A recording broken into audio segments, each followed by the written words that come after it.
Welcome to the Maxwell Leadership Executive Podcast, where our goal is to help you increase your reputation as a leader, increase your ability to influence others, and increase your ability to fully engage your team to deliver remarkable results. Hi, I'm Perry Holly, a Maxwell Leadership Facilitator and Coach. And I'm Chris Cody, Executive Vice President with Maxwell Leadership. Welcome and thank you for joining us. As we get started, I want to encourage you to go to maxwellleadership.com/podcast. If you'll click on this podcast, there you can fill out a form. And man, we would love to spend some time with your team. If you don't feel like the team dynamics are there, the culture is there, maybe there's a little bit of a lull in the leadership. That's what we love doing. Perry and an incredible team. We are on the road in organizations all the time. So fill out that form and we'll get in touch with you, and we'd love to be able to serve and help however we can. Well, today's topic is what drives you, character or emotion? So what drives you? Is it driven by character, or are you driven by emotion? Immediately, Perry, when I read this title, I automatically have different people associated with different word of leaders that I've had, or people that are peers or I do life with. And so I think this is real. And I think we have natural bent and we have some learned behaviors, and we're going to get into that in just a minute. John Maxwell says that successful people are willing to do things unsuccessful people will not do. They're willing to do the things that unsuccessful people will not do. He also observes that one of those things that makes a difference is the issue of being character-driven versus being driven by your emotions or the emotional side of things. So this is big. And we were just talking a minute ago before we went live about things you're learning and reading. Again, we're always trying to consume and get out in front to share with you around emotional intelligence. Yeah, it comes up a lot in coaching. I'll ask, especially some young leaders I have, but it's not just young leaders. You actually can be a senior level leader who has just given in to not managing their emotions well and demonstrate. We call it displaying versus delaying their emotions on people, and it really tears down your influence. It causes people to withdraw. It hurts engagement levels. It hurts performance levels. People are not willing to put in the extra discretionary effort because they're not too sure about how you're going to show up. And I just find that having this character approach, if I can get myself to operate character-based and not emotionally based, it's an attraction feature to most people. They're attracted to high character and they're pushed away from a lot of display of emotion. I taught a lesson on a group coaching call once that really resonated. It was an old lesson I had learned, but I had to learn it the hard way. And it was called E plus R equal O. And we probably have talked about it here before, but just real simply, it was the E is for an event. Things are going to happen during the day. People are going to say things. People are going to do things. Customers are going to say and do things. They're going to be events. You can't control those. Right. They happen. The R is either for react or respond, and that you have a choice. Will I react, which is very quick, respond, take a breath, and think about how I'd like to respond. Usually react is steeped in emotion. Response is steeped in character. And based on that R to that event, on your reaction or response to that event, will give you an outcome. And most of us are living with either outcomes we love or we hate. If you're not getting the outcomes you want from people, I ask people, you can't control the E, but you can control the R. So let's control what we can control. And I think this R is where this emotional and character-based responses come from. And John has a lot to say on this, so I thought I'd just bring it and say, and I think for listeners today, you're going to have to just evaluate yourself personally, quietly, honestly. Do I do this? My favorite word in leadership is consistency. Yeah. And people are attracted to a consistency in you. And can they trust you and your emotions and what you're going to do with that? And I think this says a lot to that. Yeah. It is easy to allow the emotions to roll into how we're leading. I even think about some experiences I've had at different events, right? Where I allowed my emotions to get out. I'm like, then you get away from it and you're like, well, that was stupid. I can't believe I act like that. My emotions got the best of me in that certain situation. And as leaders, I think the things why it's so easy for emotions to take over at times is because of the weight of the responsibility that you carry. I agree. You're going to have to be dealing with conflict. You're going to have to be dealing with crisis. And you wear the weight of that. You got to make tough decisions. And so all of those things and many, many other things create a fertile ground for your emotions to take over. And I think, you're bringing this to us saying, hey, it is going to happen. How do we become self-aware about it? How do we then kind of lead through that? And the way we lead through that is through the understanding EQ, continuing to learn and grow there, but also the self-awareness side of things. I was mentioning, Perry and I were just talking a minute ago, I use my morning commutes for some of my personal growth time, and I was listening to a podcast, and they were talking about how they've seen leaders lead purely on feelings, and those businesses are no longer, or those teams are no longer because of. And so just a great concept that we're going to unpack here based off of John Maxwell's principles around this topic. Well, he teaches first off that, character-driven people, so your character-driven response would do the right thing and then feel good about it. The emotional-driven response was do what feels good, which might be blowing up or spraying your emotion on people, and then do the right thing. So you lead with your feelings, or do you lead with doing the right thing and then let the feelings follow the right thing? And when I saw this first one, I go, okay, this makes a lot of sense. Why do we struggle with that? So as a leader, it makes me think too of, do I posture myself as the fact that I want to do right or be right? And that's two different postures, similar to what you're talking about here, right? And one's easier than the other. We want to be right. But I think when you say this to me, the first thing the word that came to my mind was, are we disciplined enough to understand that we do need to do right? And the word discipline came to mind around this was because, for example, let's just take exercising.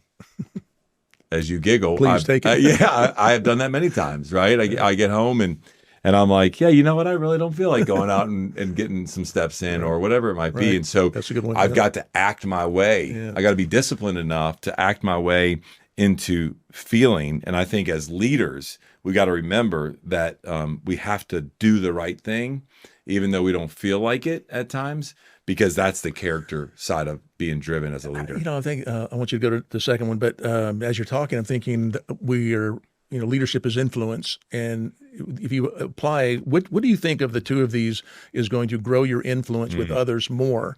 And I recall I was a senior exec running a consulting group once, and we had an angry client, and they wanted to see the boss. So my consultant took me out to meet the senior team, and they were mad. And one person kept yelling and raising their voice and got a little belligerent toward me. And I took notes and said thank you, and then asked clarifying questions and I was being triggered. I could feel it happening, but I decided to do the right thing. Don't do what I feel. And I didn't know this then, but I was just but I was more mature. In a younger day, I would have opened a can right there. But now I'm thinking, what can I control? I can't control this idiot. I can't control what they're doing. I can't control. What can I control? Me. And so we're walking back to the car, and the consultant says, "Hey, I'll ask you a question." I go, "Sure." He goes, "Do you ever get mad?" And I thought about this great line from Tom Hanks' movie. He goes, "Would it help?" If it had helped, I would have gone off. But it doesn't help. Right. And do you think I have more influence with that client today because I maintained my composure? I did the right thing. I let the emotion that I could have demonstrated, I delayed it instead of displayed it. And I think it brought later down the road, much more influence with this client that, hey, we made a mistake. I'm willing to own it. I'm not going to argue or fight or blow up about it. I'm going to manage my do feelings. The right thing. Yeah, do the right thing. It's good. The next one John talks about for character-driven people is, are you commitment driven versus an emotional side of that is, are you convenience driven? And again, it's just building off of even the examples, both examples that we just talked about, right? Things are not going to be convenient as a leader, by the way. Your schedule, your meetings, your conversations, decisions, all that. It's not going to be, but it's got to be committed. You got to be committed and commit to that in order to be on the character side of leading. Hey, podcast listeners. Many of you listening right now would probably love the autonomy that comes with owning your own business or becoming a coach that helps other businesses succeed. Well, we have a phenomenal strategy where you are 100% in control of your own business, earning income on your own terms, and have access to the people, tools, and resources you need to build a thriving leadership development business. When you become a Maxwell Leadership Certified Team member, you join a global community of entrepreneurs led by our expert team of mentors and faculty, including John C. Maxwell. You'll also get one of the top leadership certifications in the world next to your name, giving you the boost you need to get started. Visit us online at maxwellleadership.com/join the team to find out more. I'll go back to your exercise example. If you got home and you said, I really don't feel like, but I'm committed. Yeah. I made a commitment to do the exercise. It would be convenient to get a box of Cheez-Its and sit on the couch and watch the news. But no, convenience is the easy way, and it's not all necessarily the right way. And so if you are led by the commitments I've made, I'm going to keep those no matter how easy something else might be. Another one John mentions is, do you make principle-based decisions or popular-based decisions? This one got me thinking too, that as you're in the midst of things, like you said, a lot of activity going on, pressures are high, lots being expected of you. Do you know the principles and the values that you execute from, and you say, this is how we do things, this is what we should do? I often ask organizations when they're battling with how to handle a situation, sometimes it's an HR situation, I said, what do your values dictate that you do? What do your values say? We had one organization, they had the 4 C's on the wall. I said, what do the 4 C's say we should do? And I could tell they hadn't thought about it. They said, what are the 4 C's? Yeah, no, they didn't say that. It was really a nice poster. But what do our values say we should do? What do our core values dictate that we should be doing? And so it is a principle-based versus not just doing what feels good or popular. Yeah, I think you are spot on with that. And what Perry's saying is, man, we've got to have a decision-making filter. You really do, right? And it is your values. And that is principles and your values. So what Perry's talking about right here, whether it's your personal or the organizational, that has to be your decision-making filter. Go ahead and do that, and then that'll allow you to stay on that character side of leadership. The other one John teaches is that, hey, the character side of things is we let action control our attitude, versus an emotional side of things would be we let our attitude and how we respond control the action. Yeah. What do you think about that? It's so easy to say, and especially if I'm reacting, go back to E plus R equal O, I'm going to react, not respond. I'm going to make a quick decision. My attitude and how it's personally affecting me is going to determine the action that I take, and versus controlling that, choosing the positive aspect of that, and making the right action from that. I also think we talk a lot about curiosity here. Mm-hmm.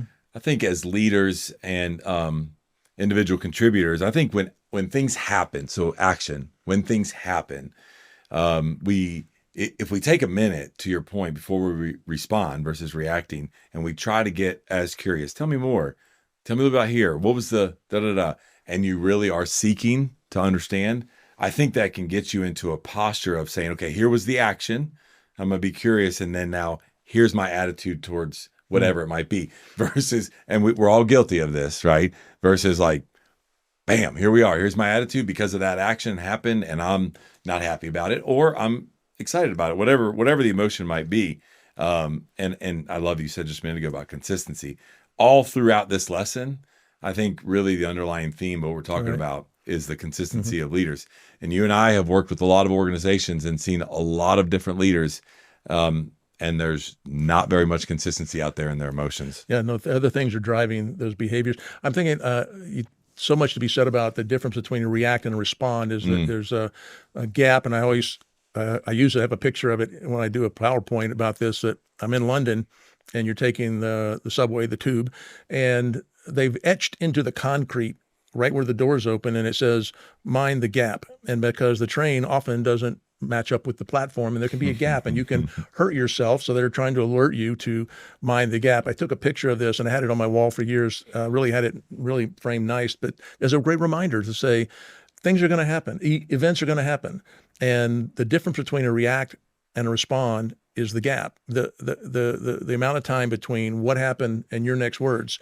And it is that breath, that pause, that mind the gap. And so for me, I always think about, am I minding the gap? To get the outcome I want, I need it to be a response, and I need to be character driven, not emotionally driven for that.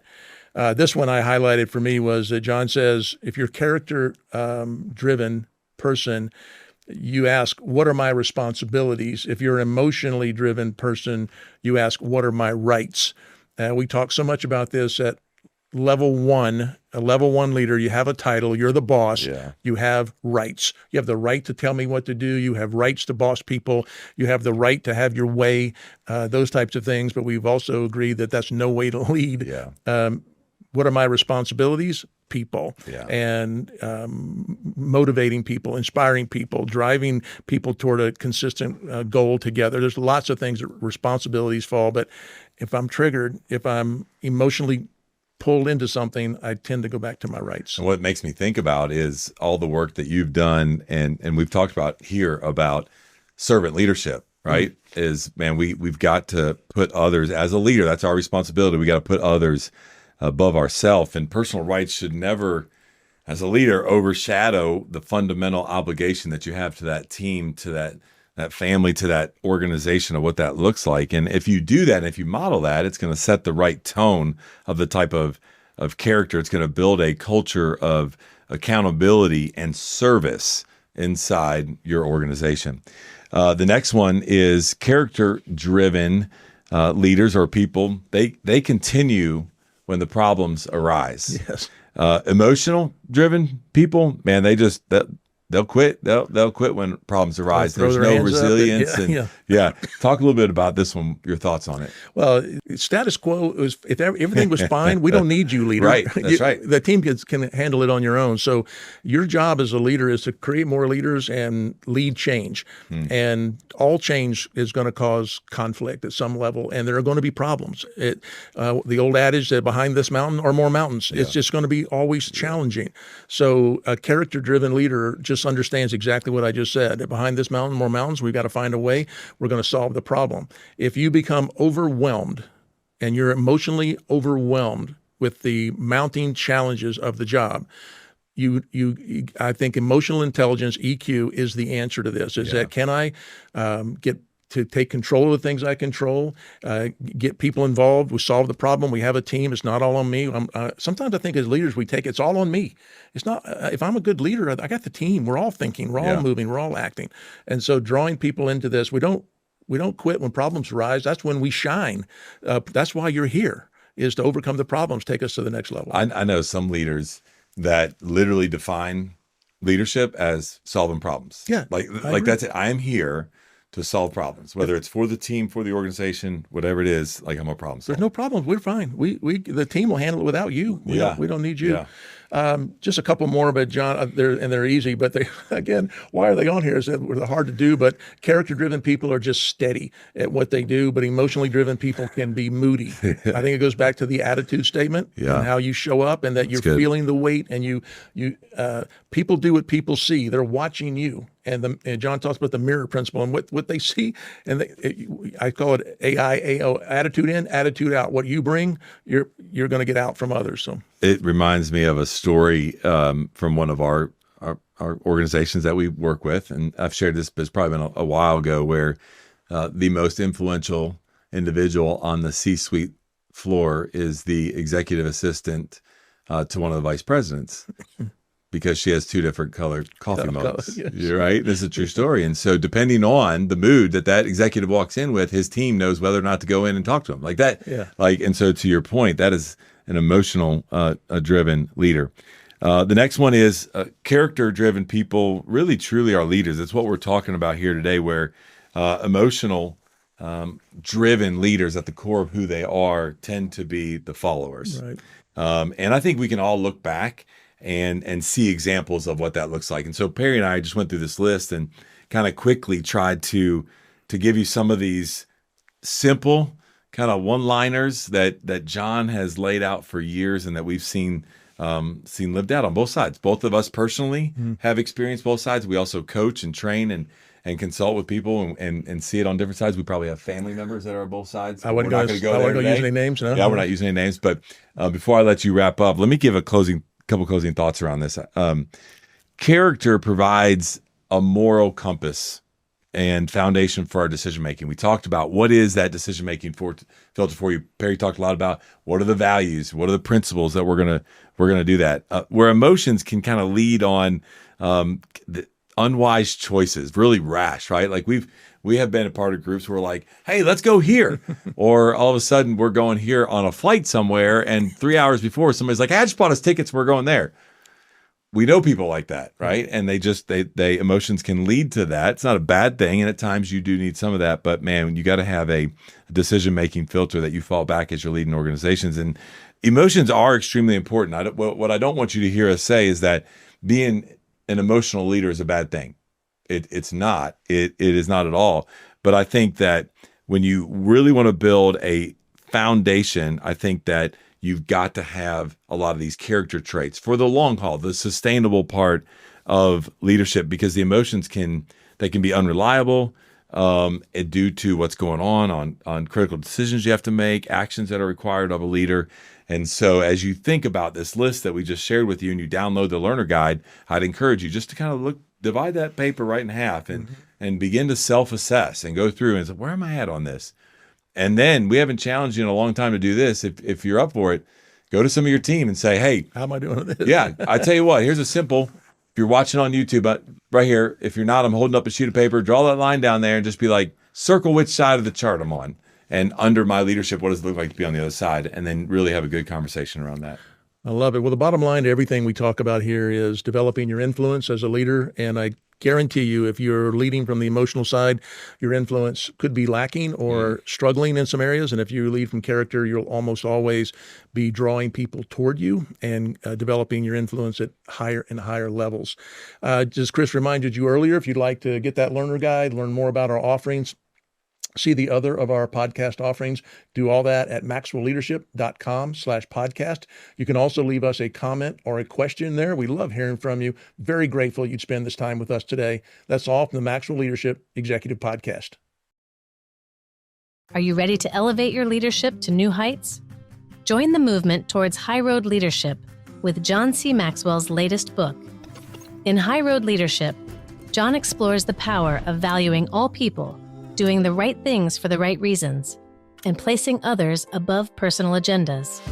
Learn how to inspire positive change and bring people together in a world that divides.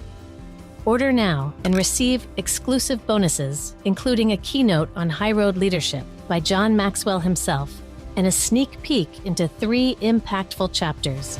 Take the first step towards becoming a High Road leader. Visit highroadleadershipbook.com to order your copy today.